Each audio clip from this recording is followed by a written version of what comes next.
बड़े short notice के उत्ते तुसीं सारिਆਂ ने बड़ा साथ दिता। अज वाला मुद्दा बड़ा इंपॉर्टेंट आ, पंजाब दे विच बहुत ही इंपॉर्टेंट मुद्दा ते सारी दुनिया के पंजाबी की निगाह इत्थे आ। हुण इस वेले ये बेअदबी का मुद्दा ते नाल दी नाल वो निहत्थियां दे उत्ते गोली चलाउण दा मुद्दा।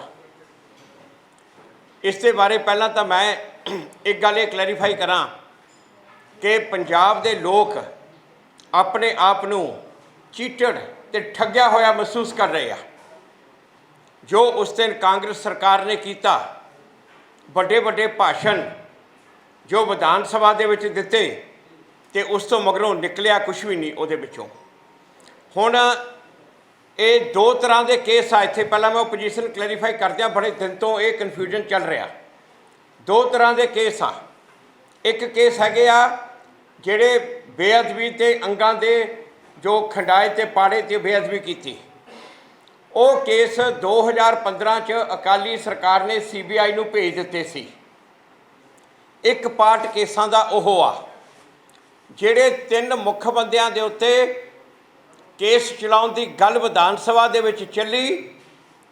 उदों दा DGP सुमेश सिंह सैनी ते प्रकाश सिंह बादल उनका CM ते तीजा राम रहीम। इन्हां तिन्नां विचों ये अंगां दी बेअदबी वाले केसां दे विच सिर्फ राम रहीम ही मुलजम बनदा, क्योंकि राम रहीम दे बंदियां ने ते उत्थे नाम चर्चा घर दे विच ते उहदे जिहड़े ऑफिस बीरर आ उन्हां ने बेअदबी कीती तां कॉन्सपीरेसी दे विच राम रहीम सीधी तरह इहदे च आउंदा। DGP सैनी ते CM सीधे तरीके नाल इहदे च नहीं आउंदे। हो सकदा बाद दे विच कोई एविडेंस कॉन्सपीरेसी का कोई आ जाए, पर अजे तक दूजी जिहड़े केस ने, दूजे तरह के केस आ वो जिहड़े धरने ते बैठे सी, वो धरने ते बैठियां दे उत्ते जबरदस्ती की, गोली चलाई और बिना प्रोसीजर फॉलो किए।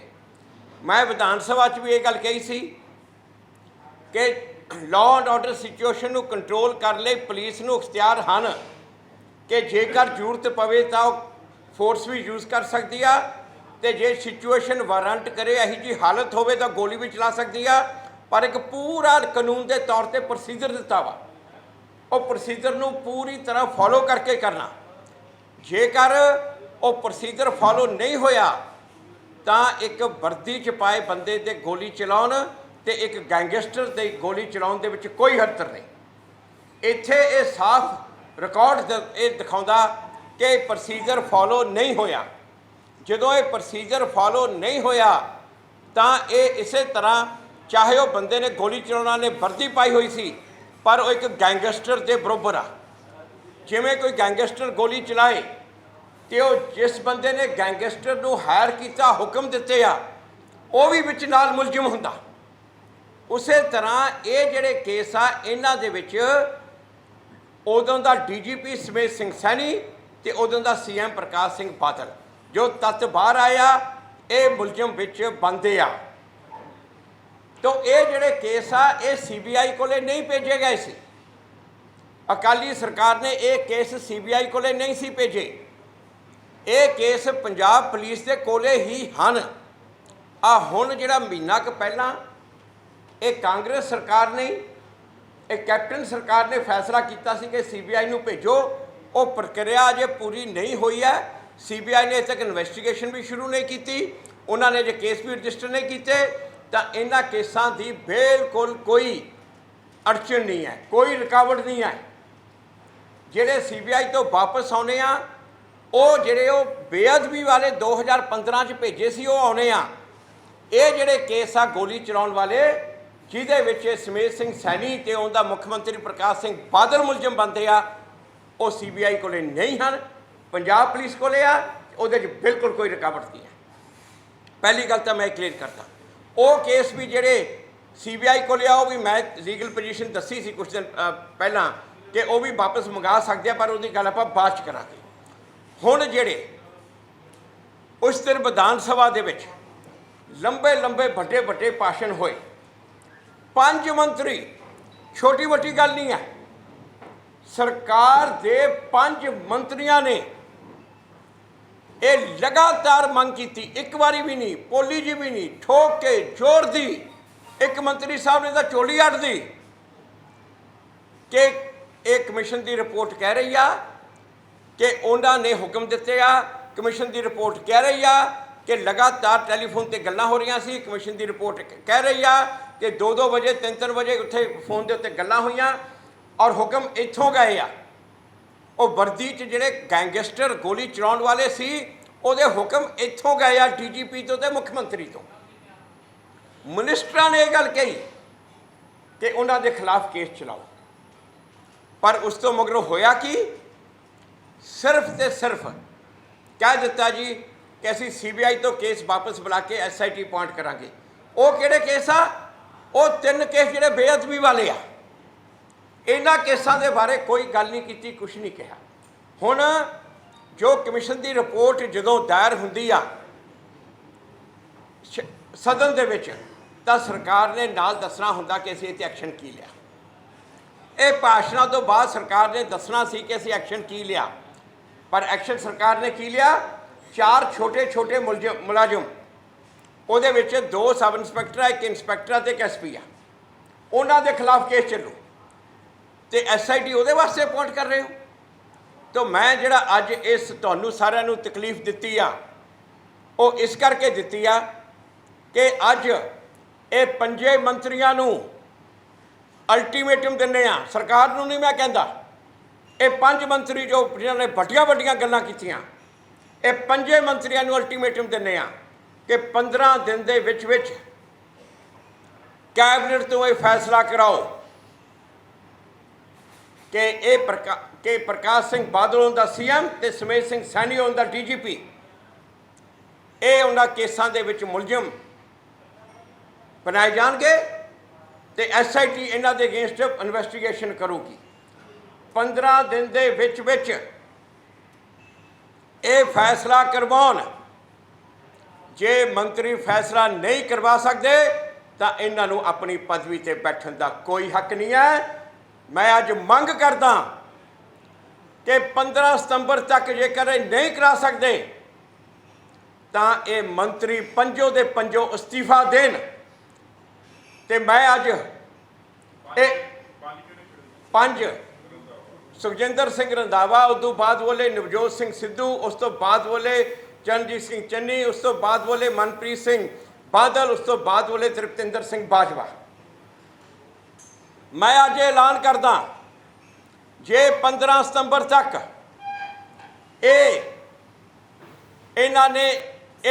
ਇਹਨਾਂ ਨੂੰ ਮੁਲਜ਼ਮ, ਸਰਕਾਰ ਨੇ ਇਹਨਾਂ ਨੂੰ ਮੁਲਜ਼ਮ ਨਾ ਬਣਾਇਆ, ਦੋਨਾਂ ਬੰਦਿਆਂ ਨੂੰ ਜਿਹੜੇ ਕੇਸ ਆਪਣੇ ਪੰਜਾਬ ਪੁਲਿਸ ਦੇ ਕੋਲੇ ਨੇ, ਸੁਮੇਧ ਸਿੰਘ ਸੈਣੀ ਤੇ ਪ੍ਰਕਾਸ਼ ਸਿੰਘ ਬਾਦਲ ਨੂੰ, ਤਾਂ ਇਹ ਅਸਤੀਫਿਆਂ ਦਾ ਦੌਰ, ਉਹ ਤੋਂ ਸਭ ਤੋਂ ਪਹਿਲਾਂ ਅਸਤੀਫਾ ਵਿਧਾਨ ਸਭਾ ਤੋਂ ਮੈਂ ਦਊਂਗਾ।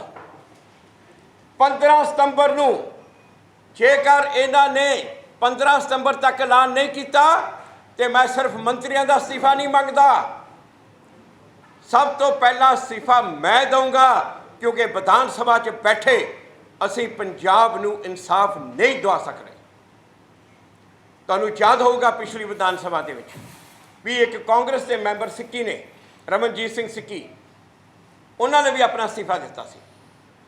ਮੈਂ ਨਾਲ ਦੀ ਨਾਲ ਜਿਹੜੇ ਕਾਂਗਰਸ ਦੇ ਹੋਰ ਵੀ ਮੈਂਬਰ ਉੱਥੇ ਬੋਲੇ ਆ, ਰਾਜਾ ਵੜਿੰਗ ਤੇ ਨਾਲ ਹਰਵਿੰਦਰ ਸਿੰਘ ਗਿੱਲ, ਮੈਂ ਉਹਨਾਂ ਨੂੰ ਵੀ ਅਪੀਲ ਕਰਦਾ ਕਿ ਜੇ 15 ਸਤੰਬਰ ਤੱਕ ਨਾ ਹੋਇਆ ਤੇ ਮੇਰੇ ਨਾਲ ਤੁਸੀਂ ਵੀ ਅਸਤੀਫਾ ਦਿਓ। ਸਿਰਫ ਤੇ ਸਿਰਫ ਭਾਸ਼ਣ ਦੇ ਕੇ ਇਹ ਮੁੱਦੇ ਖਤਮ ਨਹੀਂ ਹੋਣੇ ਚਾਹੀਦੇ। ਸਾਨੂੰ ਪੰਜਾਬ ਦੀ ਜਨਤਾ ਦੇ ਪ੍ਰਤੀ ਆਪਣੀ ਸਿੰਸੀਅਰਟੀ ਦਿਖਾਣੀ ਚਾਹੀਦੀ ਆ। ਉੱਥੇ ਬੈਠਿਆਂ ਦਾ ਫਾਇਦਾ ਕੀ ਜੇਕਰ ਤੁਸੀਂ ਪੰਜਾਬ ਦੇ ਲੋਕ ਜੋ ਚਾਹੁੰਦੇ ਆ ਤੁਸੀਂ ਉਹੀ ਜਨਤਾ ਨੂੰ ਲੈ ਕੇ ਨਹੀਂ ਦੇ ਸਕਦੇ। ਇਹ ਗੱਲ ਦਾ ਮੈਂ ਅੱਜ ਐਲਾਨ ਕਰਦਾ। ਇੱਕ ਗੱਲ ਮੈਂ ਵਿਧਾਨ ਸਭਾ ਦੇ ਵਿੱਚ ਕਹੀ ਸੀ ਕਿ ਇਹ ਕੋਈ ਆਮ ਮੁੱਦਾ ਨਹੀਂ ਹੈ, ਆਮ ਗ੍ਰੰਥ ਦਾ ਮੁੱਦਾ ਨਹੀਂ ਹੈ। ਗੁਰੂ ਗ੍ਰੰਥ ਸਾਹਿਬ ਇੱਕ ਉਹ ਗੁਰੂ ਆ ਜਿਹਦੇ ਲੜ ਲੱਗ ਕੇ ਉਹੀ ਲੋਕ ਜਿਹੜੇ 1000 ਸਾਲ ਤੋਂ ਲਤੜੇ ਜਾਂਦੇ ਸੀ, ਪੱਛਮ ਤੋਂ ਹਮਲਾਵਰ ਆਉਂਦੇ ਸੀ। ਇੱਥੇ ਲੋਕ ਇਹਨਾਂ ਨੂੰ ਆਇਓ ਇਲਾਕੇ ਦੇ ਪੰਜਾਬ ਦੇ ਲੋਕਾਂ ਨੂੰ ਲੱਦੜ ਕੇ ਅੱਗੇ ਦਿੱਲੀ ਲੰਘ ਜਾਂਦੇ ਸੀ, ਜਾ ਕੇ ਦਿੱਲੀੋਂ ਲੁੱਟ ਕੇ ਵਾਪਸ ਚਲੇ ਜਾਂਦੇ ਸੀ। ਜਦੋਂ ਗੁਰੂ ਗ੍ਰੰਥ ਸਾਹਿਬ ਦੇ ਲੜ ਲੱਗੇ, ਇਹ ਭੁੱਲੀਏ ਨਾ, ਇਹ ਗੁਰੂ ਗ੍ਰੰਥ ਸਾਹਿਬ ਦੇ ਲੜ ਲੱਗੇ ਤਾਂ ਉਹਨਾਂ ਲੱਤੜੇ 1000 ਸਾਲ ਤੋਂ ਲੱਤੜੇ ਹੋਏ ਲੋਕਾਂ ਵਿੱਚ ਉਹ ਸ਼ਕਤੀ ਆ ਗਈ ਕਿ ਉਹ ਡਟ ਕੇ ਖੜ ਗਏ ਉਹਨਾਂ ਪੱਛਮੀ ਹਮਲਾਵਰਾਂ ਦੇ, ਡਟ ਕੇ ਖੜ ਗਏ। ਤੇ ਨਾ ਕਿ ਸਿਰਫ ਉਹਨਾਂ ਨੂੰ ਆਉਣੋਂ ਰੋਕਿਆ, ਬਲਕਿ ਜਾ ਕੇ ਅਫਗਾਨਿਸਤਾਨ ਤੱਕ ਰਾਜ ਕਰ ਲਿਆ। ਇਹ ਉਹ ਗੁਰੂ ਆ। ਇਹ ਉਸ ਗੁਰੂ ਦੀ ਇੱਜ਼ਤ ਦਾ ਸਵਾਲ, ਉਹਦੀ ਬੇਅਦਬੀ ਦਾ ਸਵਾਲ ਦੀਆਂ ਗੱਲਾਂ ਕਰ ਰਹੇ ਸੀ।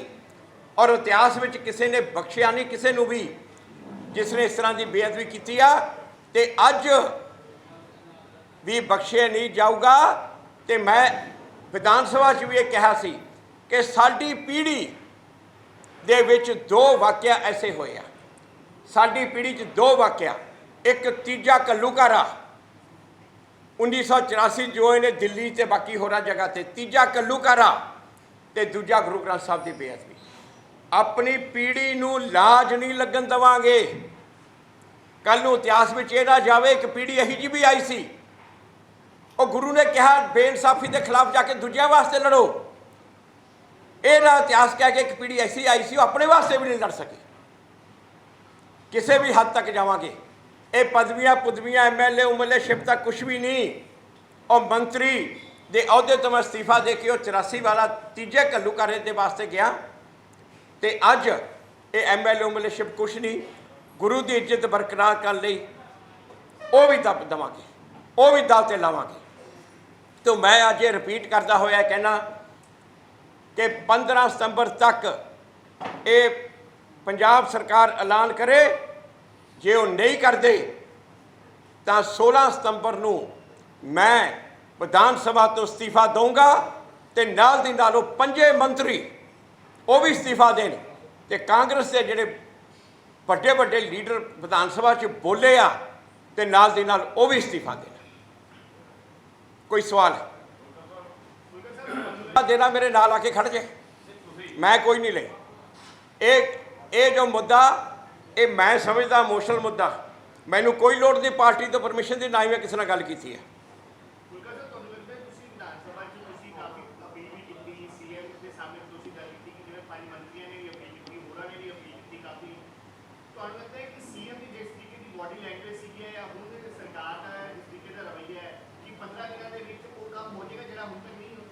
देखो ये रवैया सरकार का साफ जाहिर सी, वो सिर्फ तो सिर्फ पोलीटिकल बेनीफिट लेना चाहते हैं, सिर्फ तो सिर्फ इसका पोलीटिकल बेनीफिट लेना चाहते हैं। पर असी भजन नहीं देवांगे, बिल्कुल नहीं भजन देवांगे, उन्होंने भजन नहीं देवांगे। जो उन्होंने कहा वो करके भी दिखाना पऊ, उन्होंने सिर्फ कह के नहीं भजन देवांगे।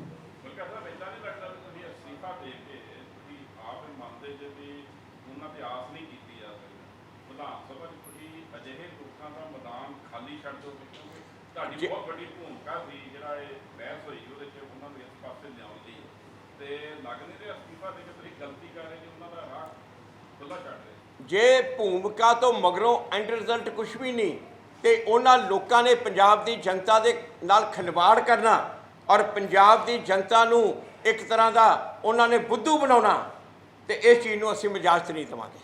तो इस दे वास्ते बड़ा सोच विचार करन तो मैं फैसला लिया कि कल्ला मैं उन्हों का इस्तीफा मंगागा उहदे नाल इंपैक्ट नहीं पैना। ये वास्ते किसी ना किसी नूं पहला मैदान च आप कुंदना पैना, और जे मैं कहा खुद कुर्बानी करके फिर दूजिਆਂ नूं कहो कि मेरे पिछे लगो, सिर्फ दूजिਆਂ नूं कहो कि जा तू लड़ शेर के पिंजरे च वड़ जा, मैं वो चीज़ नहीं बिलीव करता। मैं कहना आ जा, मैं चलिया मेरे नाल आ जाओ। इन्हां 5 मिनिस्टरां कोले ताकत है, ये मनवा सकते आ। ये सीनियर मिनिस्टर आ सारे दे सारे पंजाब सरकार दे, जे ये दबका मार देन कि असी इस्तीफे दिने आ तो होगा, इन्हां 5 च ताकत है। और 15 दिन की है, 5 दिनों च करवा सकते हैं, फिर भी मैं 15 दिन का टाइम इन्हां दे रहा। कोई सवाल जी? उत्थे तो बोलन ही नहीं देंगे, विधान सभा कित्थे बोलन देंगे। ये ਇਹ ਜਿਵੇਂ ਤੁਹਾਨੂੰ ਕਿਹਾ, ਪਹਿਲਾਂ ਸ਼ੇਰ ਦੇ ਪਿੰਜਰੇ 'ਚ ਆਪ ਜਾਵਾਂਗੇ, ਮਗਰੋਂ ਦੂਜਿਆਂ ਨੂੰ ਕਹਾਂਗੇ ਆਓ। ਕੱਲਾ ਬਾਹਰ ਬੈਠ ਕੇ ਉਹਨਾਂ ਵਾਂਗੂ ਮੈਂ ਨਹੀਂ ਕਰਨਾ ਚਾਹੁੰਦਾ ਕਿ ਭਾਸ਼ਣ ਦੇ ਕੇ ਚਲਾ ਜਾਵਾਂ, ਤੁਸੀਂ ਇਸਤੀਫਾ ਦਿਓ, ਉਹਨਾਂ ਵਾਂਗੂ ਮੈਂ ਨਹੀਂ ਕਰਨਾ ਚਾਹੁੰਦਾ। बहुत बहुत शुक्रिया, मेहरबानी जी। ਹੁਣ आओ आप करो। आप 5 मंत्रियों की बात कर रहे हैं, क्या इस इशू को लेके आप मुख्यमंत्री पंजाब से मिल सकते हैं? उनको भी कह सकते हैं कि आपका भी फर्ज बनता है पूरे मामले में। कोई मैनू कोई लोड़ नहीं मिलती। ਜਿਹੜੇ 5 ਮੰਤਰੀ ਪੰਜਾਬ ਦੇ ਨਾਲ ਵਾਅਦਾ ਕਰਕੇ ਗਏ ਵੱਡੇ ਵੱਡੇ, ਉਹ ਮਿਲਣ। ਜਿਹੜੇ ਪੰਜਾਬ, ਮੈਂ ਸਿਰਫ ਉਹਨਾਂ ਨੂੰ ਕਹਿ ਰਿਹਾ ਜਿਹੜੀਆਂ ਗੱਲਾਂ ਕਰਕੇ ਗਏ ਆ, ਬਿਲਕੁਲ ਠੀਕ ਬੋਲਿਆ, ਸਹੀ ਬੋਲਿਆ। ਹੁਣ ਉਹ ਮੰਤਰੀ ਮਿਲਣ ਤੇ ਉਹ ਕਰਵਾਉਣ ਜੋ ਉਹਨਾਂ ਨੇ ਕਿਹਾ, ਉਹ ਕਰਵਾਉਣ। ਜੇ ਨਹੀਂ ਕਰਵਾ ਸਕਦੇ ਤਾਂ ਆ ਜਾਣ ਮੇਰੇ ਨਾਲ, ਲੋਕਾਂ 'ਚ ਜਾਵਾਂਗੇ ਇਕੱਠੇ ਹੋ ਕੇ ਜਾਵਾਂਗੇ। ਲੱਗਣ ਉਹ ਅੱਗੇ, ਮੈਂ ਪਿੱਛੇ ਲੱਗੂੰਗਾ ਉਹਨਾਂ ਦੇ। ਅਸਤੀਫਾ ਦੇਣ 'ਚ ਅੱਗੇ ਲਊਂਗਾ, ਲੋਕਾਂ ਦੇ ਕੋਲ 'ਚ ਜਾਣ 'ਚ ਉਹਨਾਂ ਦੇ ਪਿੱਛੇ ਲੱਗੂੰਗਾ।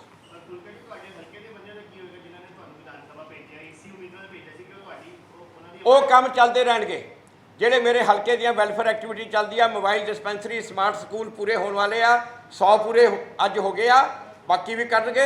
ਮੇਰੇ ਹਲਕੇ ਦੇ ਜਿੰਨੇ ਕੰਮ ਜਿਹੜੇ ਮੈਂ ਬਿਨਾਂ ਸਰਕਾਰੀ ਖਰਚੇ ਤੋਂ ਆਪਣੇ ਕੋਲੋਂ ਚਾਹੇ ਪਾ ਕੇ ਜਾਂ ਆਪਣੇ ਦੋਸਤਾਂ ਤੋਂ ਪਾ ਕੇ, ਕਿਤੋਂ NRI ਤੋਂ ਪਾ ਕੇ, ਉਹ ਕੰਮ ਪੂਰੇ ਜੋਰਾਂ ਸ਼ੋਰਾਂ ਨਾਲ ਚੱਲਦੇ ਰਹਿਣਗੇ। ਉਸੇ ਤਰ੍ਹਾਂ ਹਲਕੇ 'ਚ ਮੇਰਾ ਦਫ਼ਤਰ ਵੀ ਚੱਲਦਾ ਰਹੂਗਾ।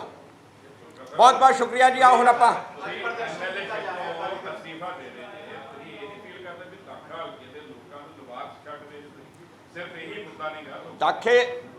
ਦਾਖੇ ਹਲਕੇ ਦੇ ਲੋਕਾਂ ਦੇ ਵਾਸਤੇ ਵੀ ਗੁਰੂ ਗ੍ਰੰਥ ਸਾਹਿਬ ਬਹੁਤ ਉਹ ਪਿਆਰ ਕਰਦੇ ਆ, ਮੈਨੂੰ ਪਤਾ ਆਪਣੇ ਹਲਕੇ ਦੇ ਲੋਕਾਂ ਦਾ।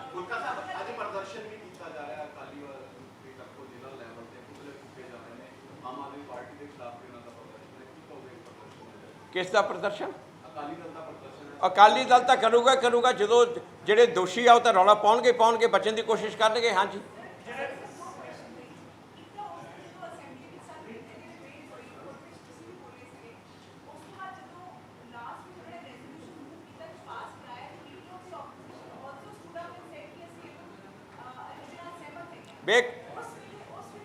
ਨਹੀਂ ਉਹ ਹੁਣ ਉਹਨਾਂ ਨੇ ਕਿਹਾ ਜੀ ਇਹ ਰੈਜ਼ੋਲੂਸ਼ਨ ਪੜ੍ਹਨਗੇ। ਇੱਕ ਰੈਜ਼ੋਲੂਸ਼ਨ ਸੀ, ਹੁਣ ਸਾਨੂੰ ਸੀ ਇਹ ਤੋਂ ਬਾਅਦ ਦੂਜੇ ਰੈਜ਼ੋਲੂਸ਼ਨ ਆਉਣਗੇ। ਜਿਹੜੇ ਉਹ 3 ਕੇਸ CBI ਨੂੰ ਭੇਜੇ ਹੋਏ 2015 ਦੇ, ਉਹਨੂੰ ਵਾਪਸ ਮੰਗਾਉਣ ਨਾਲ ਤਾਂ ਅਸੀਂ ਸਹਿਮਤ ਹਾਂ। ਪਰ ਉਦੋਂ ਮਗਰੋਂ ਜਿਹੜੇ ਦੂਜੇ ਰੈਜ਼ੋਲੂਸ਼ਨ ਆਉਣੇ ਸੀ, ਅਸੀਂ ਉਡੀਕਦੇ ਸੀ। ਹੁਣ CM ਸਾਹਿਬ ਅਗਲੀ ਅਨਾਊਂਸਮੈਂਟ ਕਰਨਗੇ, ਉਹਨਾਂ ਨੇ ਫਟਾਫਟ ਰੋਟਰੀ ਬੰਦ ਕਰਤਾ। ਸਪੀਕਰ ਸਾਹਿਬ ਉੱਠ ਕੇ ਭੱਜ ਗਏ। ਤੁਹਾਨੂੰ ਪਤਾ ਹੋਊਗਾ ਮੈਂ ਉਸੇ ਵਕਤ ਖੜੇ ਹੋ ਕੇ ਰੌਲਾ ਪਾਇਆ। ਉਸ ਤੋਂ ਮਗਰੋਂ ਦੂਜੇ ਰੈਜ਼ੋਲੂਸ਼ਨ ਵੀ ਆਉਣੇ ਸੀ। ਉਹ ਰੈਜ਼ੋਲੂਸ਼ਨ ਕਿ ਇਹ ਜਿਹੜੀ ਰਿਪੋਰਟ ਆ, ਇਹਦੇ ਵਿੱਚ ਜਿਹੜੇ ਸਿਰਫ 4 ਮੁਲਜ਼ਮਾਂ ਨੂੰ ਨਾਮਜ਼ਦ ਕੀਤਾ ਬਈ ਉਸ ਦੇ ਨਾਲ ਹੋਰ ਮੁਲਜ਼ਮ ਐਡ ਹੋਣਗੇ। ਆ ਤਿੰਨੋਂ ਮੁਲਜ਼ਮ ਜਿਨ੍ਹਾਂ ਦੇ ਨਾਮ ਸੁਮੇਧ ਸਿੰਘ ਸੈਣੀ, ਪ੍ਰਕਾਸ਼ ਸਿੰਘ ਬਾਦਲ ਤੇ ਰਾਮ ਰਹੀਮ, ਉਹ ਵੀ ਰੈਜ਼ੋਲੂਸ਼ਨ ਆਉਣਾ ਚਾਹੀਦਾ ਸੀ। ਉਹ ਅਨਾਊਂਸਮੈਂਟ ਹੋਣੀ ਚਾਹੀਦੀ ਸੀ। ਪਰ ਇੱਕ ਰੈਜ਼ੋਲੂਸ਼ਨ ਪਾਸ ਕਰਕੇ CM ਸਾਹਿਬ ਨੇ ਥੈਂਕ ਯੂ ਕਹਿਤਾ, ਸਪੀਕਰ ਸਾਹਿਬ ਉੱਠ ਕੇ ਭੱਜ ਗਏ। ਉੱਥੇ ਤਾਂ ਸਦਨ 'ਚ ਤਾਂ ਅਸੀਂ ਰੌਲਾ ਪਾਇਆ ਉਸ ਤੋਂ ਮਗਰੋਂ। ਆਓ ਜੀ, ਹੁਣ ਸਾਰਿਆਂ ਨੂੰ ਬੇਨਤੀ ਆ। ਤੁਸੀਂ ਕਿਹਾ ਕਿ ਅਕਾਲੀ ਦਲ ਜਿਹੜੇ ਕਰ ਰਹੇ ਮੁਜ਼ਾਹਰੇ ਅੱਜ, ਉਹ ਦੋਸ਼ੀ ਨੇ ਤਾਂ ਕਰਕੇ ਰੌਲਾ ਪਾ ਰਹੇ ਨੇ। ਆਮ ਆਦਮੀ ਪਾਰਟੀ ਦੇ ਕੁਝ ਲੀਡਰ ਵੀ ਅੱਜ ਕਰ ਰਹੇ ਨੇ ਅਰਥੀ ਫੂਕ। ਉਹ ਤਾਂ ਇਸ ਕਰਕੇ ਕਰ ਰਿਹਾ ਨਾ, ਇਨਸਾਫ ਦਿਓ। ਜੋ ਤੁਸੀਂ ਕਿਹਾ, ਜੋ ਵਿਧਾਨ ਸਭਾ 'ਚ ਕਿਹਾ, ਉਹਨੂੰ ਪੂਰਾ ਕਰਕੇ ਦਿਖਾਓ। ਉਹ ਤਾਂ ਇਸ ਕਰਕੇ ਕਰ ਰਿਹਾ।